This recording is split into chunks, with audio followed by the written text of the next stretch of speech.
Listen, the Lord has a part for you to play in this thing called life. I want everybody to hear that, okay? You have an assignment, every one of you. Every one of you have an assignment. Every one of us in here are called to something. Every one of us. Every one of us. And we can't get from here to there unless we all do our parts. In your church, in your home, in your community, if you do your part, we'll get people to the Father. That's what this thing's about. Most of you in the room, you're never going to stand behind a microphone. You're never going to do that. That's not what you're called to do. Some of you, you're called to own a construction company, or you're called to sit in an office, or you're called to work on power lines, or you're called to pick up trash. Some of you, that's your assignment. Do your part. Do your job. They'll say, do your job. Do your job. And we'll get where we need to be. He has an assignment for you. Before I say anything else tonight, I want to tell you this, because I want you to hear my heart from this weekend, everything I've said. You have no idea how important you are. And some of you need to hear that. You have no idea how valuable you are. Every one of you in the room, front to back, left to right, I don't care if you're white, black, purple, or polka dotted. You are a person of incredible value. And you saw my sons this morning on those pictures. I wouldn't give them boys up for anything. Not one thing would I give them up for it. But he thought you were worth the life of his son.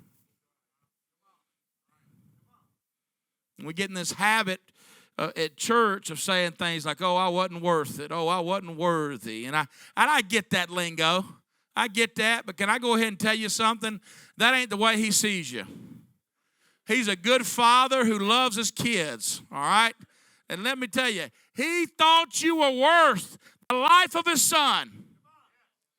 Let that sink in on you tonight. Thought you were worth it. Don't bow your heads. Father, do what only you can do in the room tonight. Do what only you can do in the room tonight. Change us forever. Mark us forever.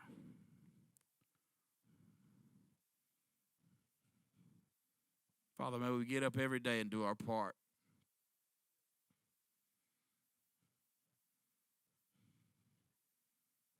In Jesus' name we pray. Amen. Amen. I have a part to play in my home. I'm going to tell you some of my parts that I play in my household. All right? My job is to take the trash out. I mean, that's your job. I'm supposed to take the trash out. You notice I said supposed to. This is the kind of person I am. And I know there ain't nobody in here like this, all right? I'll go to the trash can and throw something away, and it'll be full. I'll go ahead and just push it on down. How many know what I'm talking about? I know ain't nobody in here like that. And I just keep pushing it down. I'm being economical, you know what I'm saying? Or lazy, whichever one you want to call it, right? Oh, no, we can get some more stuff in there. It ain't time to take it out. And I'll do it so much that when it comes time to take it out, you can't even hardly get it out of the trash can. And you rip the bag. I'm talking to some men tonight, ain't I? You rip the bag. If I don't do my part, if I don't get there in time to take it out, my wife will take it out of the can, all right? Now, when she does it, for some reason, I don't know how she does it. I don't know what she does to it, but she always gets it out without ripping it, all right? She's a little bit better than I am. She gets it out without ripping it, and this is what she'll do. If she has to do that, she'll get it out. She'll open the garage door, and she'll sit it on the steps of the garage, and she'll close the door. And she's saying a couple of things when she does that. Here's what she's saying. One, you're slipping. You're slipping on your job. And the other thing she's saying is, I hope you break your neck, trip over it, right? That's what she's saying, because you didn't do your part. She's saying, all right, big boy, I did a little bit of your job, but you're going to get the rest. You're going to take it to the can. I'm not walking it out to the can. I got it to the door. You take it to the can. That's my part. I cut the grass at my house. That's the part I play, all right? And I like cutting the grass. I don't like doing flower bed work, but I like cutting the grass. And we all know the difference. I don't have to squat to cut the grass. When you start having to squat, that's a problem. You know what I'm saying? You get this down, you might not get it back up. But I was out one day doing my part. This was actually during the pandemic as well. I know we talked about pandemic, but this is during the pandemic as well. And I was out there, and I was trimming the hedges in this house that we were living in at the time. And I didn't have but like 4 or 5 bushes, you know. But I got out there, and I got all the weeds, and I trimmed everything up and was doing my part. And I'll never forget, I got everything cleaned up, and I stepped back, and I looked at them, and I thought, Dad gum. Well, that looks good. I did a good job on that, you know. And I'm sitting there, and all of a sudden I hear it. I hear my wife running through the garage out into the driveway, and she's frantic, and she's hollering. I could hear it in her voice. Something was wrong. And this is what she said. She comes out, she goes, oh, my gosh, Brooks, is Griffin out here with you? As a father, my heart just dropped because I knew he wasn't out there. And I said, no, he's not out here. And she goes, have you seen him? I said, no. She goes, oh, my gosh. She said, he's not in the house. She said, he's been playing around the door. She said, my phone rang. She said, I picked it up and answered it. And by the time I looked up, the door was cracked open and he was gone. All I could think about was that we lived out by a main highway, cars whipping up and down the road. It wouldn't take anything for him to get there. And all of a sudden, I'm in panic mode because I know if he gets out there that he's going to probably get killed out there on that road. I began as his father on a search for him. I began to look for him. And I'm running down the sidewalk in our neighborhood, and I'm hollering his name. Griffin, Griffin. I'm yelling it. I'm looking in people's yards. And I'm looking as I'm running out here to this main road. And then all of a sudden it happened. There's a girl down in our cul-de-sac that she was out doing her part. She was, you know, the kind of lady, she's over the HOA. How many know what I'm talking about? And she's kind of a Karen. Do you know what I'm saying? And I'm sorry if your mom or your wife's name is Karen, and that's the terminology they've given for that name. But she was a busybody, buddy. Let me tell you, always up in people's business. She's always out looking around the neighborhood, trying to figure out what's going on. You know what I'm talking about? And so I'm running, and all of a sudden I hear, hey, Brooks, are you looking for your kid? No, I can't stand it when people say your kid, right? I'm looking for my son, Griffin. Yeah. Have you seen him? Yeah, I saw him. Did you try to catch him? I tried to, but he's too fast. Well, where'd he go? She pointed out to the main road. I thought, oh, my gosh. I began to run as hard as I can, and I turned the corner, and all of a sudden it caught my eye. Somebody walking. Another person out doing their part, the walker in our neighborhood. And she's walking up, and I see 2 little legs kicking out from her side. She said, Brooks, she said, I found your son. She said he was at the stop sign. He was just about to cross the main road. I get emotional because has she not been out doing what she was supposed to, it could have been bad. If she wasn't doing her part, it would have been bad. And she puts him down, and I'll never forget this. He had been told not to play around the door. He wasn't doing what he was told to do. I get all that. But she puts him down, and he locked eyes with me, and I began to run to him. And when I did, he began to run back to me. You know what I was ready to do? I wasn't ready to correct him in that moment. Correction and instruction, that could come later. But you don't want to know what I did. I grabbed him and I wrapped him up. And I began to kiss his face. And I began to tell him how much I loved him. And how I was so glad that I found him. And the Father wants to love you today. He wants to kiss your face today.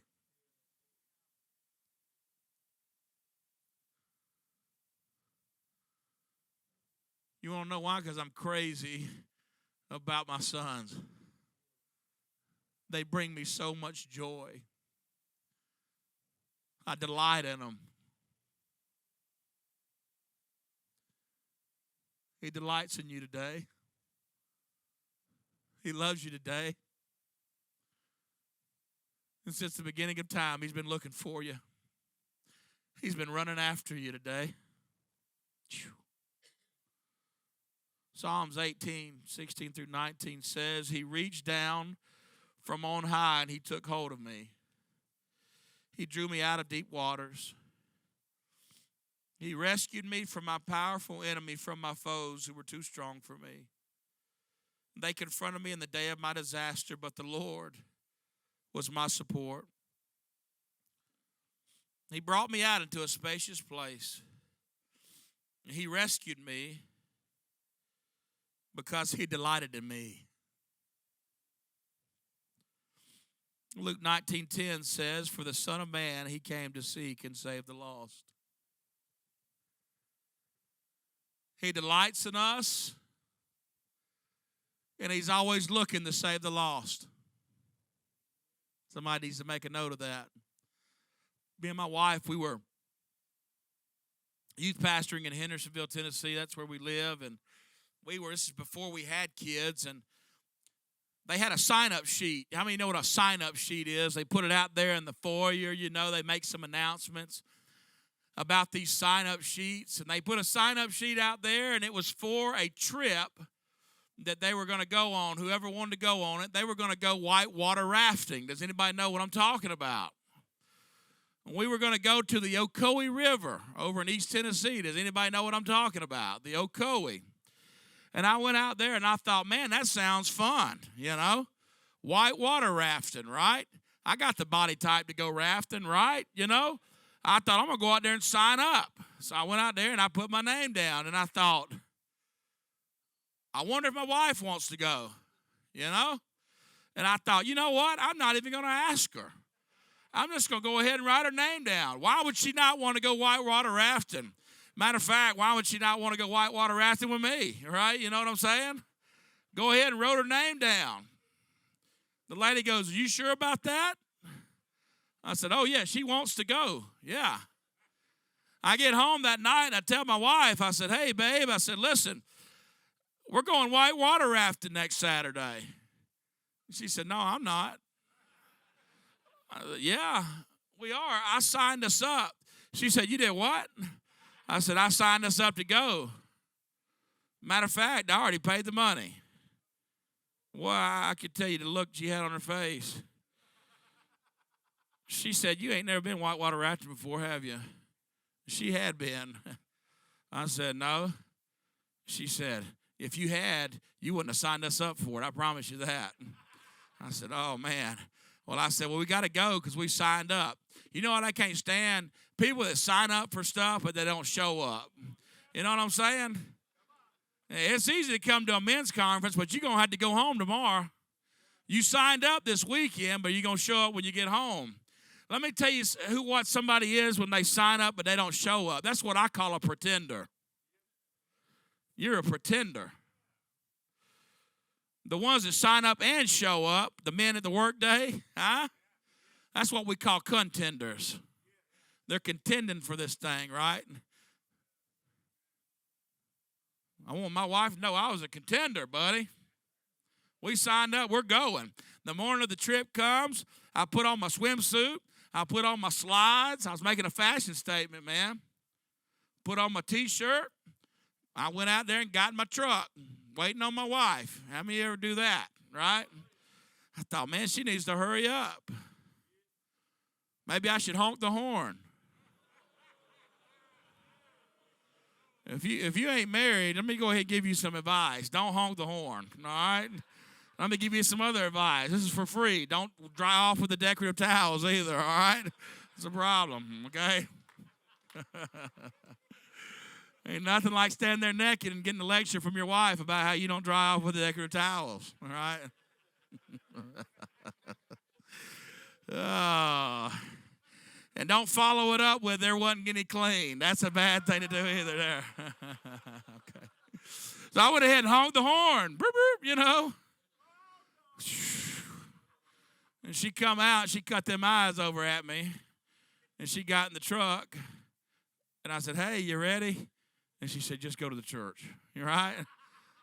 We get to the church, and we get out, we're going to ride the church van. How many know what a church van is? Yeah, it smells like beef jerky and onions in there, right? Toenails on the floor, armrest broke off, you know what I'm talking about? It's almost as bad as Walmart, you know what I'm saying, right? Ghost of youth trips gone by, you know what I'm saying? Getting on the church van, buddy. We get out to get on the church van. She said, where's your bag at? I said, what bag? She said, your bag. I said, what bag? She said, your bag with your clothes in it. I said, I got clothes on. She said, no, you got a swimsuit on. Where's your clothes at? I said, what are you talking about? She goes, for when you get wet. I said, I'm not getting wet. She said, what? You ain't getting wet? I said, no. She said, what do you mean? I said, we ain't going swimming, we're going rafting. We're going to be inside the raft. She said, you're the biggest idiot I have ever met in my entire life. You ever got that before? She just quit talking to me. She just got right on in the van, you know. I got on the van. We take out towards the Ocoee. Got a few-hour drive. We're sitting there. I'm eating a Slim Jim and drinking a Sun Drop and eating some Funyuns, you know. And I'm like, oh, yeah, we're almost there. They said we're about, 30 minutes away. And I look out the window and something catches my eye. I see water, going like this. I see rafts with nobody on it slung up in the trees. And then all of a sudden I see it, a line of white water, and I see a little raft come over with people white-knuckling it, holding on for dear life. And I announced to the van, hey, everybody, look at these idiots right here, you know. And my wife turns around and she said, what do you mean idiots? She said, that's what we're going to do.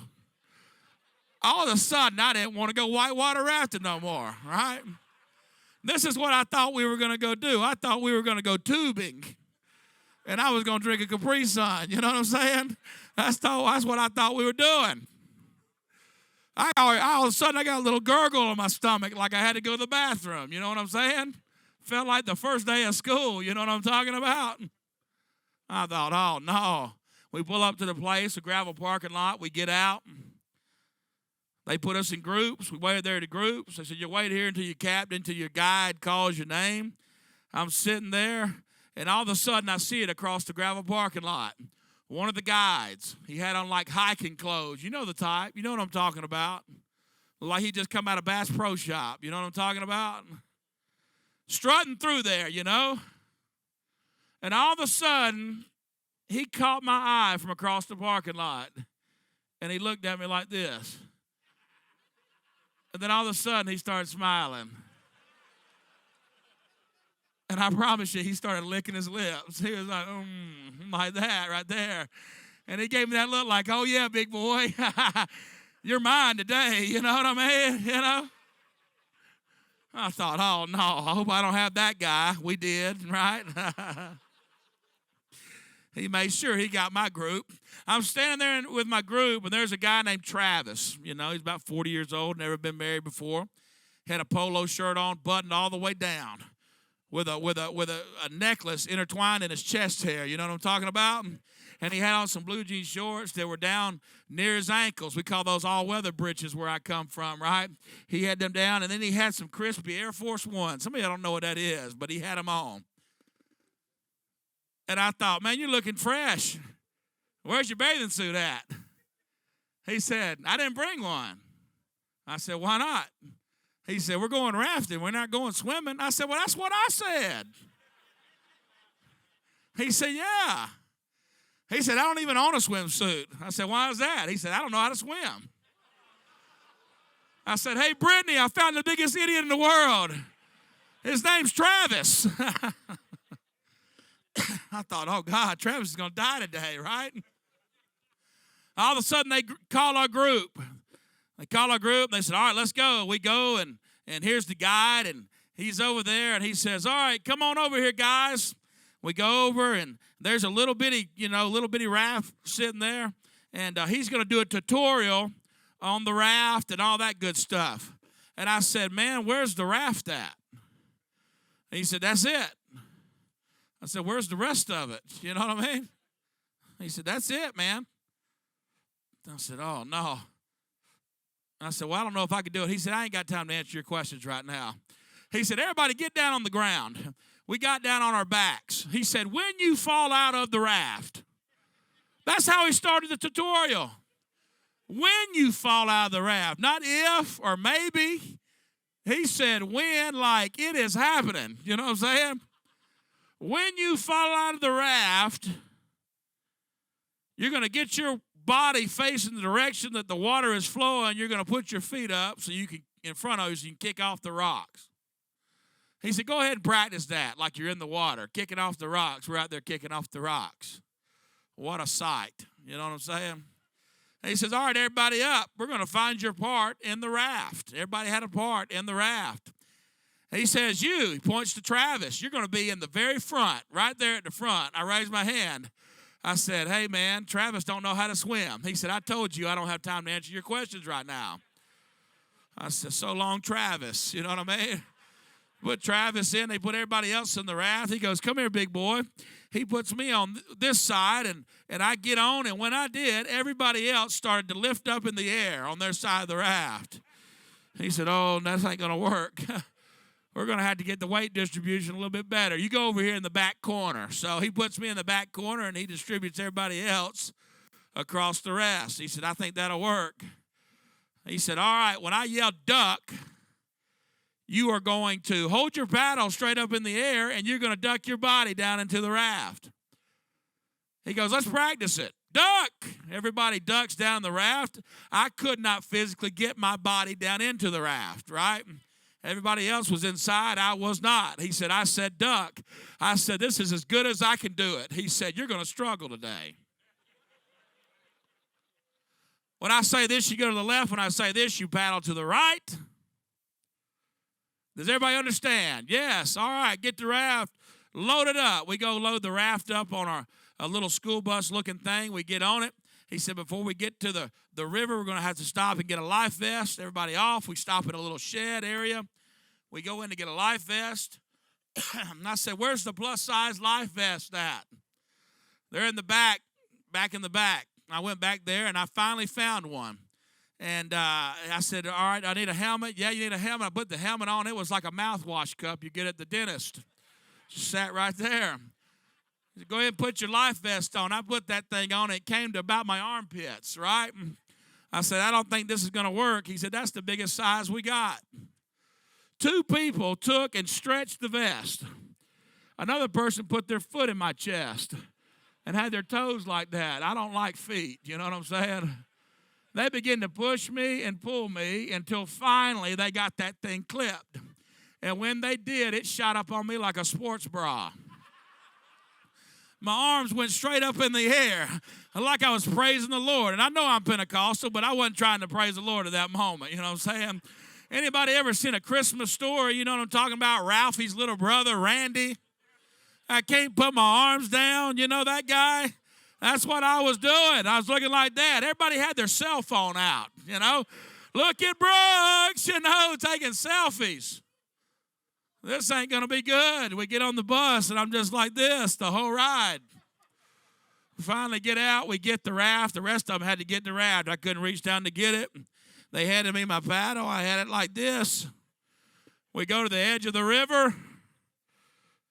He says, hold on, let's let this guy go through. There's a guy on a kayak by himself.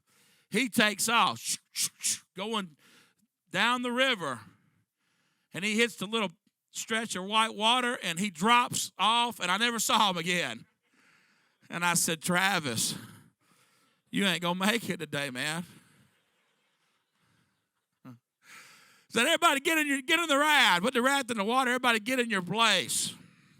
Guide gets on the back. He said, here we go. We take off down the river. Rapid, right off the bat, right in the way where the guy went off. I thought, this is it. This is when I die. And Travis, too.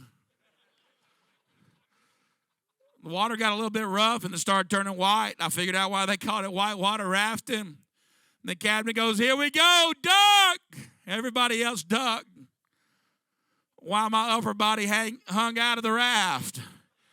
And we went down into it. And my life flashed before my eyes, and I found out what it was like to be flushed down a toilet. I was flaring around like one of them fan advertising things you see on the side of the road. I thought, oh no, what's happening right now? Everything was a flash. And then all of a sudden we came out of the rapid. And I thought, I made it. I'm alive. And the captain looked at me. He patted me on the back. And I said, I'm glad that's over. And he said, if you think that's bad, wait till you see the next one. It's a real doozy. I thought, oh no. Bye, Travis. You know what I'm saying? We go down the river. I'm seeing rafts. Nobody on them, on the sides. He's telling us to go to the left. I'm going to the right. He's telling us to go to the right. I'm going to the left. He's telling us to duck, and I'm not ducking. The raft ain't really getting anywhere either. We're getting stuck on rocks, and he's hollering at us. But he's looking at me when he's hollering at the whole group. And he's saying, we can't get the raft from here to there unless y'all listen to me.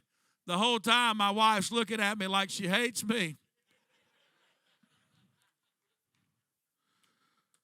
We roughly get down the river a little bit. He said, you remember that rapid I was telling you about? I said, yeah. He said, here it comes. I thought, oh, no.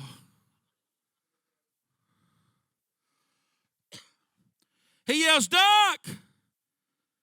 We went down in the rapid, and when we did, everybody ducked, but my legs were stuck in the raft, but my whole upper body went out of the raft underneath the water. Blah, blah, blah, blah, blah, blah, blah, blah. Blah, blah, blah, blah, blah. I'm sitting there, and I opened my eyes, and my contact lenses went away, right? And my eyes crossed, and I began to black out, and I'm thinking, where's Travis? And I said, this is it. This is how I go. I'm about to die. I was running out of breath when all of a sudden it happened. I could barely see it, but two hands plunged through the water, and they grabbed me by my sports bra. And he pulled me out of the water. It was the captain. And he held me in his face, and he said, you got to listen to me. You got to stay with me. You're going to die out here. I looked down, and my swimsuit had shot up on me like a bikini bottom. It was all hanging out. I'm coughing up water, and I look over at my wife because I know she's going to comfort me in my time of disaster. She looked at me. I wish you could see the look that she had on her face. She looked at me, and she said, you're so embarrassing. She's looked down. She said, your thighs are so white. You know.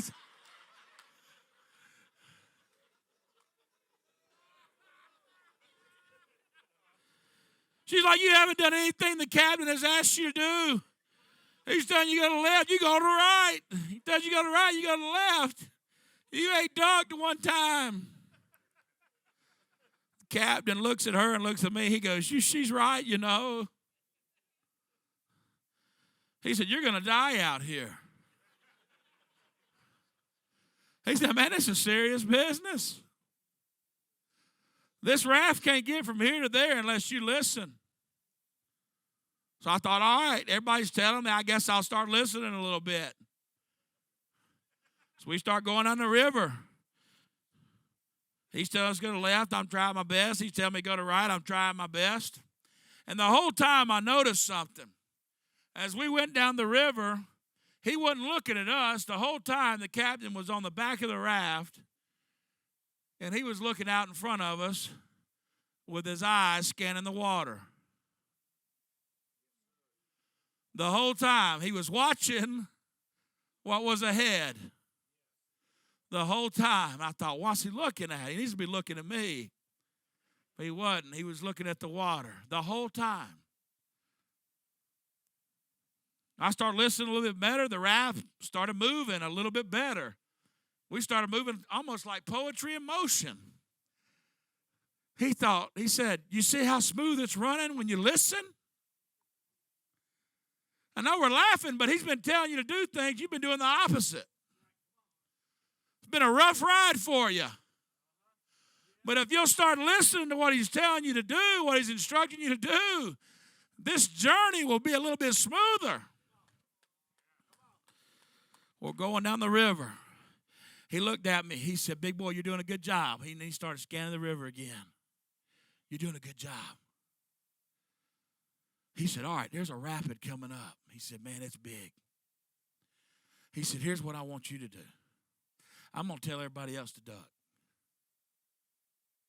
I said, okay. He said, but I want you to break to the left. I said, you want me to do what? I want you to break your body to the left. I said, okay. I thought he's trying to get the weight right again. You know what I mean? He knows, right? So we're going along, and all of a sudden he says, here it comes. You ready? Here it comes. You ready? He goes, duck, and he pats me on the back. And when he said duck, I broke my body to the left as hard as I could. And when I did, I threw myself completely out of the raft.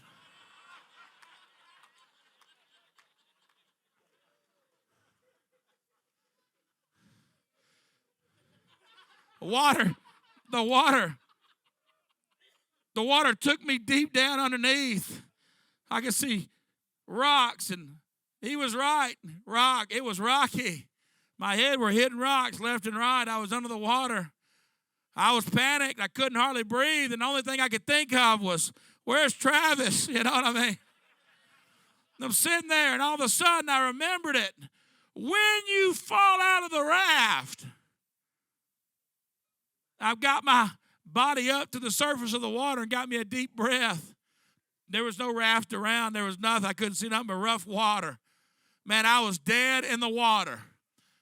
I was, trying to get my body in the direction the water was flowing, but all I was doing was spinning around like a top, And finally, I just did it. I just let myself go. Found out when you're big, you're buoyant. And right to the top, and finally I got my feet in the direction that the water was flowing. And he was exactly right. I was able to navigate out, and I was able to kick off the rocks to protect myself. And all of a sudden, the rough water began to calm, and it flushes me out into a calm patch of water. I'm in the middle of nowhere on this river, and I think, oh no, how am I going to get home? How am I going to get back? And all of a sudden, I spotted it. I looked down the river a little bit, and I could see a little helmet floating in the water. And I thought, all right, my arms are above my head, and I'm trying to swim over as much as I could. When I got over there, it was my sister-in-law who was on the raft with us.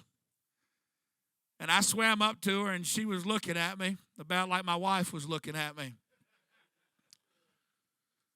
And she said, this is just great. She said, you threw yourself out of the raft? I said, yeah. She goes, and when you did, you threw everybody else out of the raft.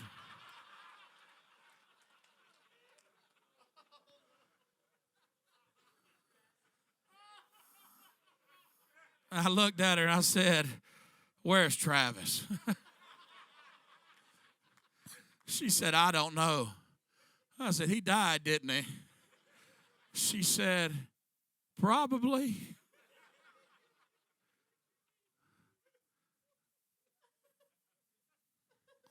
We were literally up the creek. And I'm sitting there, and all of a sudden I find out why the captain was looking at the water the whole time. Because all of a sudden we look behind us, and here comes a raft. And that raft was a different raft with a different set of people on it. But I found out that raft had a captain on it too. And all of a sudden I hear him bark out his orders from the raft. And this is what he said as he scans the river. There they are. And they're lost. Pick them up.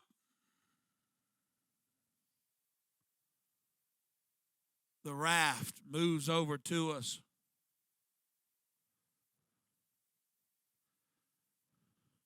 Band, if you want to come play softly, you can. The raft moves over to us, and a couple of guys reach over. They begin to get my sister-in-law into the raft. You know, on the Titanic, when they said the women and children need to go first? Yeah, I threw that logic out the window. I thought, oh, no, I'm going home tonight. And I reached up and grabbed her by her life vest, and I threw her off. And I said, I need about 5 or 6 of y'all to grab me by my sports bra and pull me up into the raft. And the captain said, bring them in. Like they were bringing in a walrus or something, you know. Took them about 5 or 6 minutes. They were struggling. They grabbed me. They were pulling me up into the raft. And they finally got me up in there. The captain, he pats me on the back. He said, I'm glad we found you. I stand up in the raft. The raft's completely full. And I'm looking around. And I turn around to find my spot. And there's a little middle-aged woman sitting in my spot. And I looked at her and I said, you're in my spot. And she said, oh, this is my spot. I said, no, it ain't. Trust me. And the captain told me that's where I'm supposed to go. She wasn't going to move, but you know what I did? I backed up. I put my Christmas hams on her. And I pushed her out of her seat, and I got my spot. And some of you, people will tell you this ain't where you belong, but sometimes you're just going to have to push some people out of the way and get your spot. I got my spot. I didn't know those people, but I knew that spot pretty well at this point. It was familiar. It felt right. I'll never forget, I looked at everybody in the raft. I looked at the captain, and I said, Captain, I said, I want to go home. Let's go. He said, you heard him? Everybody get your paddle and start going to the left. I echoed what the captain said. I said, go to the left, he said. Begin to paddle. Go to the right. I echoed it. Go to the right. When he said duck, I did my best. I announced it. I echoed what the father or the captain of the raft was saying. The more we listened, the swifter that raft got. Didn't matter how rough or choppy the water was. When everybody was working in full motion, that raft just ran across the water so smooth.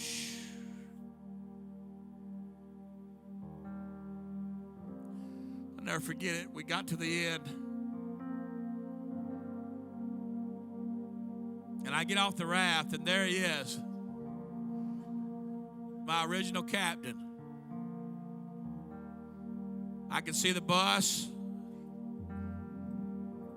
I got in about ankle-deep water, and I began to walk to him on the shore. And this is what he did when I did that.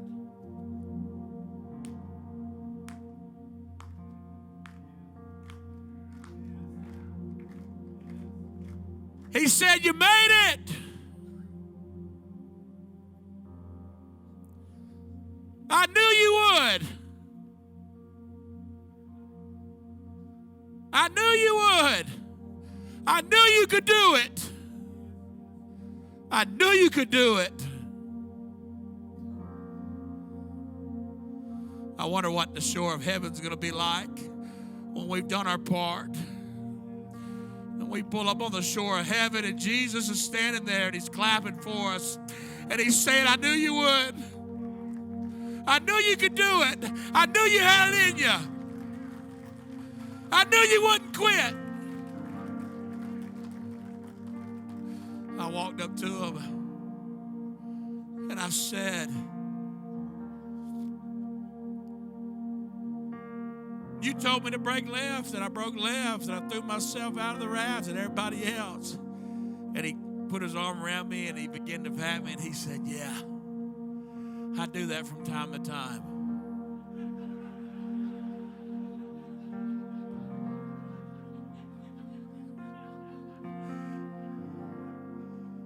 This guy's a nut. I said, "Why in the world would you do that?" He said, "I wanted you to taste the river." He said, "I knew that if I allowed you to taste the river, you would always be looking for me on the raft." He said, "Not only that, because you went out on the raft, you found another raft later on. And I heard that that raft would not have made it had they not put you on it."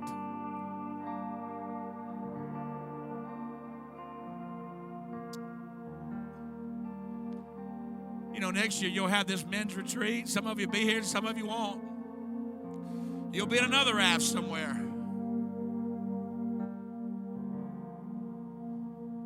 You don't know what tomorrow holds.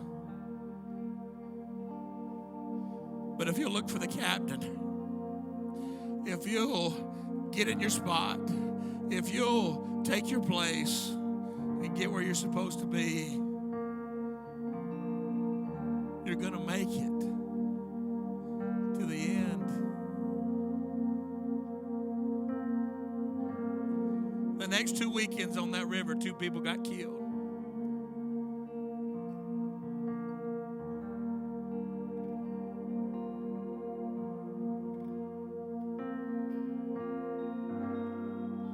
Because they wasn't listening.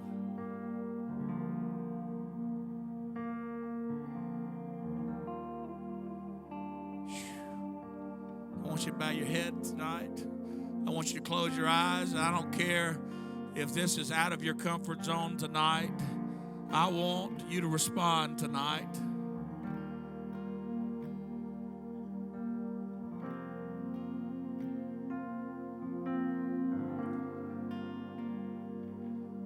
And it requires answering the hard question. You're going to have to let your wall of pride down tonight. But if you're in here, no looking around, and you're saying, "You know what, I haven't been doing my part. Before I got to retreat, I haven't been doing my part like I needed to." If that's you, can I see your hand? Yeah, man, hands going up all over the room. All over the room. All over the room. I'll raise my hand. I'll fall short at times.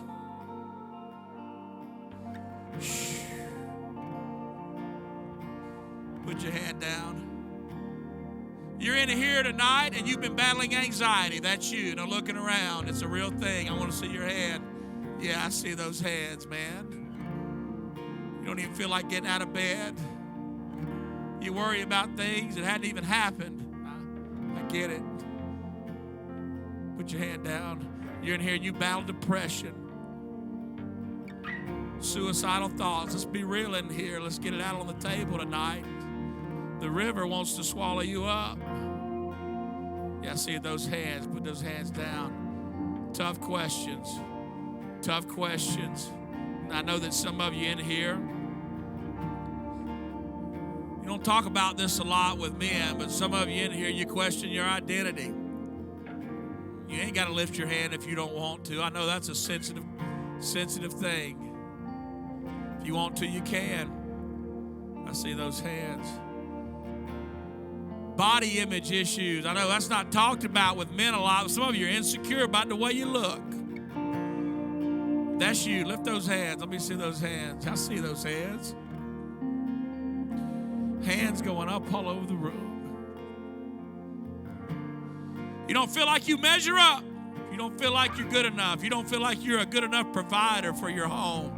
That's you. Raise your hand. Yeah. Some of you are in debt. The bills are high and the money coming in is few. That's you. Raise your hand. I see those hands, man. Almost the whole room at this point is lifted hands. You're in here and you feel like there's something the Lord wants you to do, but you've been scared to do it. Lift your hand. He's wanting you to be bold, man.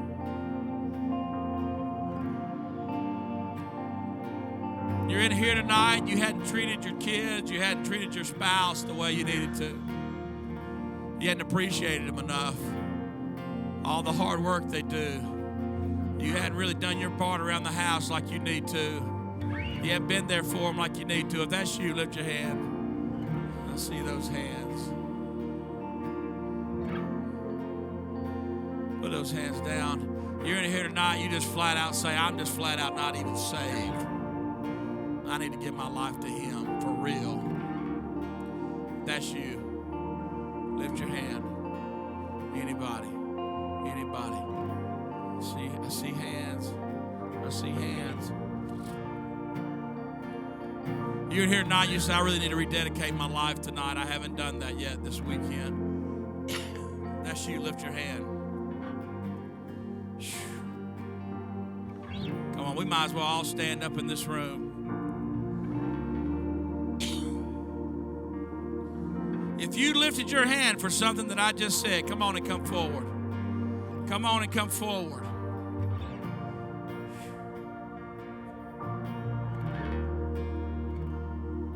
Come on. We're going to make a place this altar. If you need to get on your knees, whatever you need to do. Just you and Him. Just you and the captain. He's looking for you. He's been looking for you. And He's saying, there you are. There you are.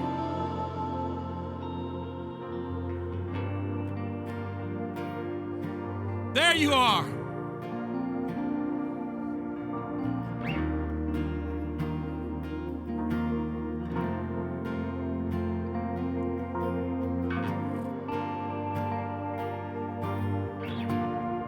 My spiritual father in the faith, he told me one time, he said 15 minutes at an altar will do what 30 years of therapy will never.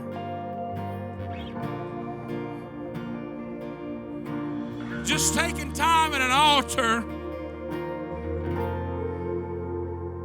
and pouring your heart out to the King will change everything. If you're in here and you need to give your life to Him, just begin to open your mouth. Ask Him to forgive you. Ask Him to save you. You need to rededicate your life. Open up your mouth and rededicate your life to Him. You want to be freed from anxiety? Ask the Father to take it off of you tonight. You want to be free from depression? Ask the Father to take it off of you tonight. You want to do your part? You want to show up more? Ask the Father to give you the know-how and the energy and the boldness to do those things. You want to be a better husband? Go home different. Love your wife. Love your kids the way you're supposed to.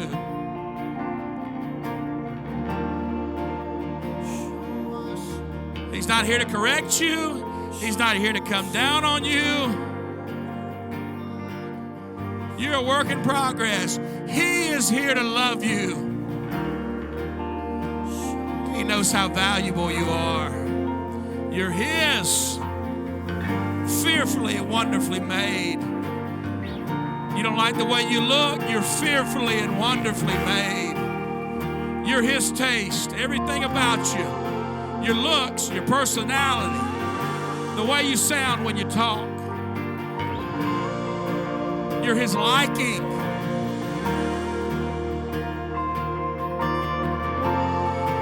He reached down from on high. He took hold of me. He drew me out of deep waters. He rescued me from my powerful enemy, from my foes who were too strong for me. They confronted me in the day of my disaster. But the Lord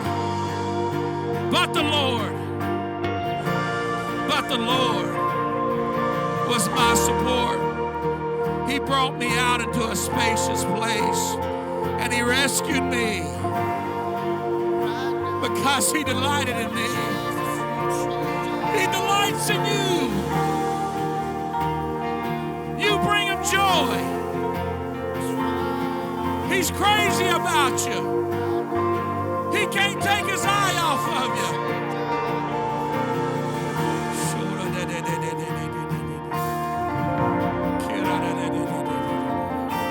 Holy Ghost, transform the hearts of men.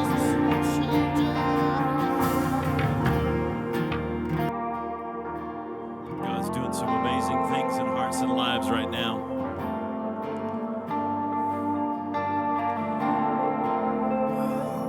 Just put your hand on your heart. Those of you who are not intentionally praying right now, but just put your hand over your heart and say, it starts with me. It starts with me. God, you have to change me. I need to change. I need to yield.